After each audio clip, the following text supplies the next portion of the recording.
Bonjour à tous, bienvenue dans notre série de podcasts capsules des métiers qui ont du sens pour inspirer et aider à trouver une voie professionnelle en accord avec ses valeurs humaines et environnementales. Aujourd'hui, on a le plaisir d'accueillir Justine Tramiki, directrice des programmes de l'agence en ligne Free Packers, spécialisée dans l'organisation de projets de volontariat humanitaire et environnementaux à l'international. Et c'est Margot, notre ambassadrice de Lyon, qui a souhaité échanger avec elle. Bonjour Justine, quel est votre métier? Est-ce que vous pouvez nous en parler?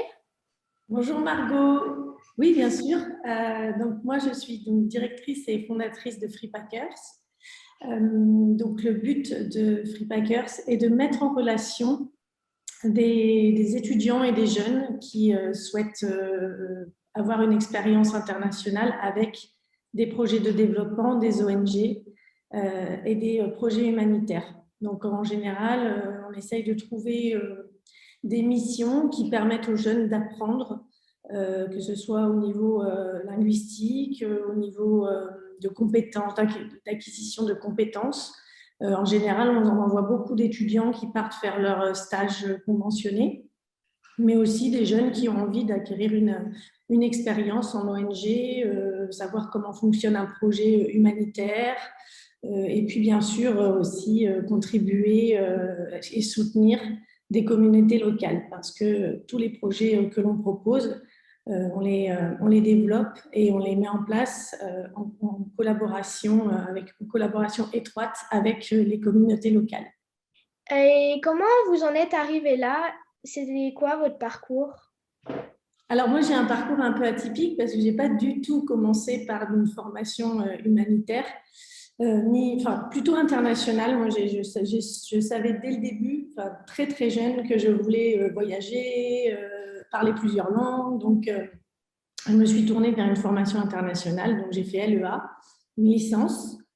Et ensuite, j'ai fait un concours passerelle. Moi, j'ai fait bien sûr une année Erasmus, puisque j'ai profité de cette occasion pour pouvoir faire ma licence en Allemagne. Et ensuite, j'ai fait un concours passerelle pour pouvoir faire une école de commerce.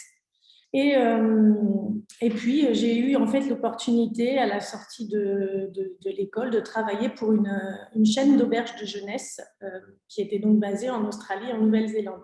Donc, j'ai vraiment commencé à mettre un pied dans le tourisme international. Enfin, là, on était vraiment en plus très spécialisé pour les jeunes. Et ensuite, ça a continué comme ça. J'ai commencé à me faire un réseau. J'ai travaillé pour les bus Greyhound en Australie également, donc beaucoup dans le milieu backpacker, routard, etc. Et puis, au bout de 5 ans, j'ai beaucoup voyagé grâce à eux et j'ai participé à des conférences internationales où j'ai rencontré des personnes qui m'ont inspirée et qui avaient des projets de développement, que ce soit dans l'environnement, pour aider les animaux, pour aider les enfants, par exemple, ou l'éducation. Et c'est là que j'ai commencé à me dire, ah bon, moi, j'aimerais bien, parce que je trouvais qu'il y avait très peu d'organismes qui mettaient en relation, qui offraient cette opportunité de travailler pour des ONG, à part bien sûr les Médecins sans frontières, les Croix-Rouges, mais c'est compliqué parce qu'ils ont des missions d'urgence très spécifiques. Moi, je voulais vraiment offrir la possibilité de travailler en équipe sur un projet de développement à long terme avec des communautés locales. Et j'ai commencé comme ça et ensuite, je me suis créé un réseau dans le monde entier. Je suis allée les voir personnellement pour comprendre comment ça fonctionnait, pour vérifier si la sécurité sur le terrain était adaptée pour recevoir des jeunes ou des volontaires. Et puis voilà, j'ai créé un site internet et puis maintenant, on a réussi à envoyer jusqu'à maintenant environ 2000 étudiants et volontaires sur les 5 dernières années et on a versé 200 000 euros à nos organismes partenaires. Super. Et comment pensez-vous que la façon d'exercer votre métier a un impact sur les problématiques environnementales? Alors, la plupart des projets qu'on soutient, on va envoyer, par exemple, je vais vous donner des exemples de missions.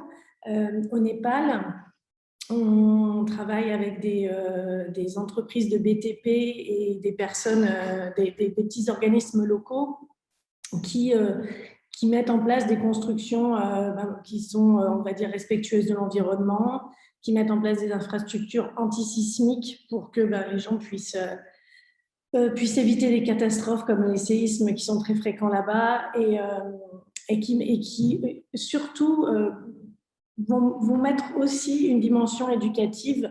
Donc, par exemple, là, on travaille sur un agro-resort, donc dans un petit village où, en fait, c'est la mise en place d'un potager avec des techniques de permaculture. Et ça, c'est des étudiants ingénieurs qui font ça en ce moment.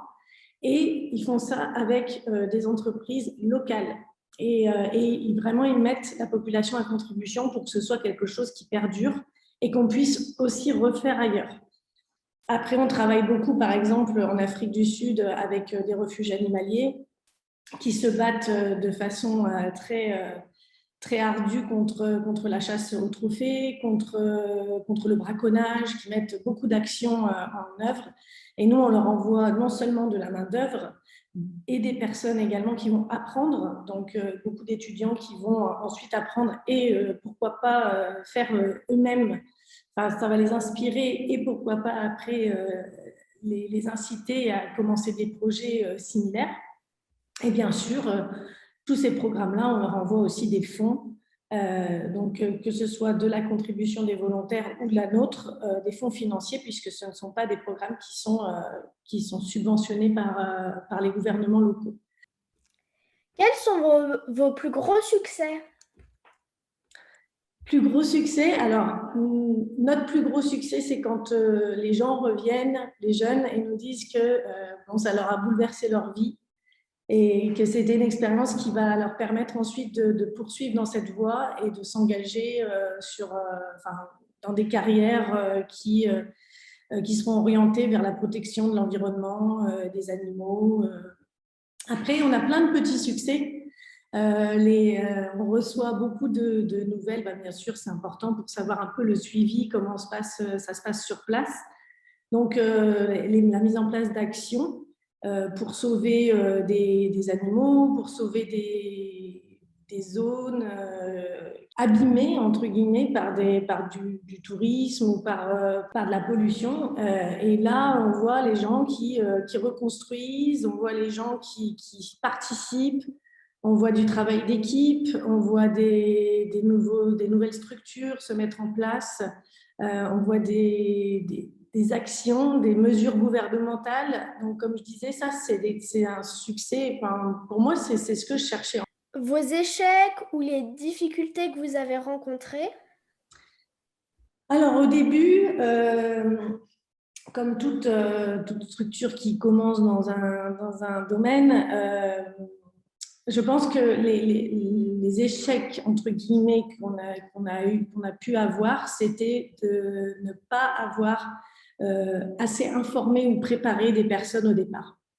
Donc ça, c'est des choses où au début, effectivement, on a des personnes qui n'étaient pas satisfaites de leur placement parce qu'on n'avait pas assez mis l'accent sur la préparation et sur les échanges avant le départ. Mais ça, maintenant, de toute façon, on a bien corrigé ça et on fait vraiment attention à faire partir, enfin, à vérifier les critères, les profils. Ça, c'est vraiment une phase très longue de préparation, mais qui nous permet ensuite d'avoir des super retours. Donc, c'est très, très important et on met vraiment un point d'honneur à faire ça et à aussi connaître, comme il faut, aussi bien connaître les partenaires avec lesquels on travaille. Donc ça, pareil, ça, on n'a jamais eu de difficultés là-dessus, mais voilà. Je dirais que l'échec principal, c'était ça. Et après, là, les challenges un petit peu qu'on a en ce moment, c'est toutes ces organismes de volontourisme qui sont honnêtes ou pas, et qui ont certains organismes ont flairé des opportunités pour se faire de l'argent sur des personnes qui cherchent ce genre d'expérience. Et effectivement, c'est très dur aujourd'hui de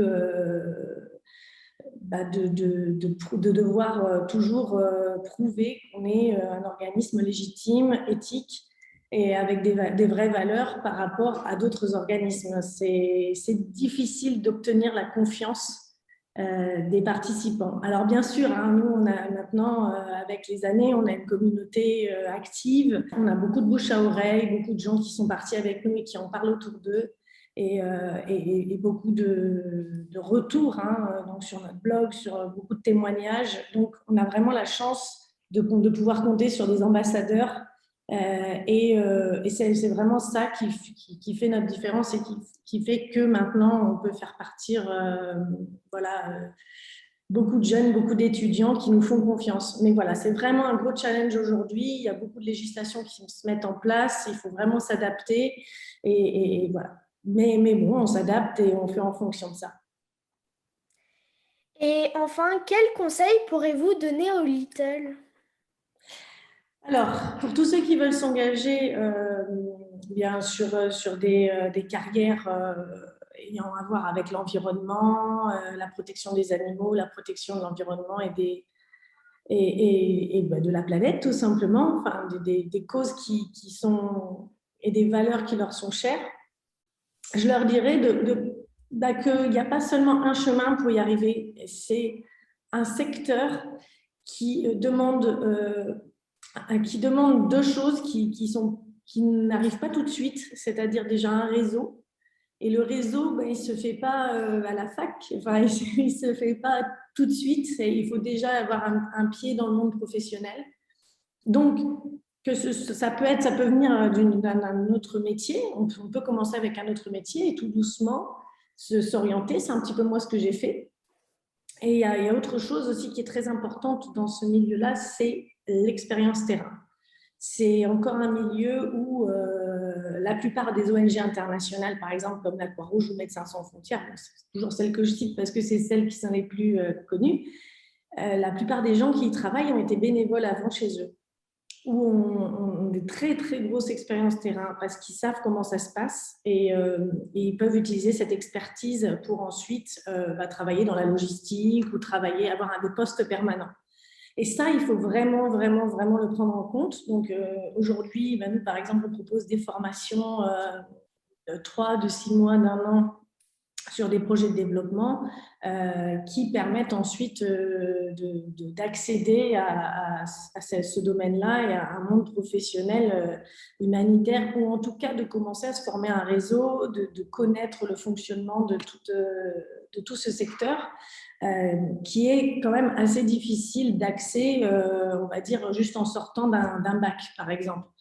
Donc, pourquoi pas s'engager déjà sur des études. Maintenant, je sais qu'il y a pas mal de cursus et d'écoles qui sont quand même bien, on va dire, orientés sur de l'humanitaire, sur l'éco-volontariat, enfin, la protection de l'écosystème, de la biodiversité, etc. Je pense que ça peut aider d'avoir des connaissances, en tout cas dans ces domaines-là, des connaissances théoriques. Et ensuite, faire beaucoup de stages sur des projets de développement. Ça, c'est très important. Et surtout, ne pas avoir d'attentes, que ce soit des attentes de salaire au début, ou des attentes de confort, ou des attentes de... Il faut vraiment se montrer adaptable, flexible, et prendre les choses comme elles viennent, et surtout accepter d'apprendre beaucoup les premières années, de faire des erreurs. Et ensuite, si on reste fidèle à ses valeurs et à ses objectifs, tout en étant flexible dans le concret, dans la réalité, je pense que de toute façon, on arrivera à ce qu'on veut. Merci beaucoup, Justine.